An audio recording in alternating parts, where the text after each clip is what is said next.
In this example, we're going to be multiplying some algebraic fractions. We could be asked the question to multiply together two fractions or to simplify two fractions, because we can't work out the exact answer because we don't know the numbers here. We can see that it's a fraction because we've got this line here, and in fact this can be rewritten as a fraction over 1. So let's have a look at this.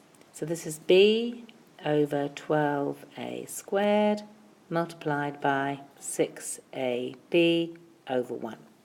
Now let's break down some of the common factors. So 12, 2 times 6, 2 times 3. We've also got 6. 6 is 2 times 3. So now we can just break it down into its prime factors. That's b.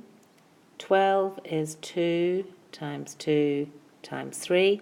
A squared we could break down as a times a, multiplied by 6, which is 2 times 3 times ab over 1. Now we can bring that whole fraction together and maybe think about what we've got. So we've got b times 2 times 3 times a times b, 2 times 2 times 3 times a times 1. Now we're looking to simplify, so let's check out and see if we can see anything that may be the same. So we have a 2, we have a 3, and we have an a.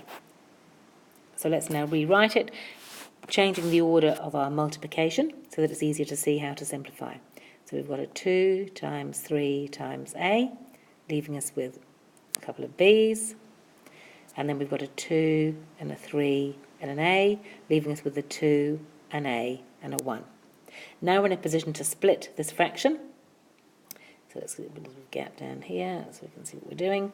So that's a 2 over 2 times 3 over 3 times a over a times b over 2 times b over a times nothing over 1, so that will have to be a 1 over 1.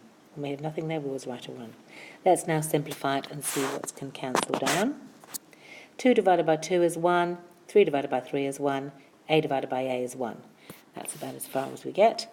Let's bring it together then. So we've now got 1 times 1 times 1 times b over 2 times b over a times 1 over 1.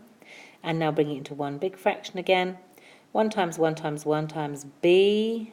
So the 1's don't need to be written down. And we've got a 2 times a. So we're going to end up with b squared over 2a. And that's as simple as we can get.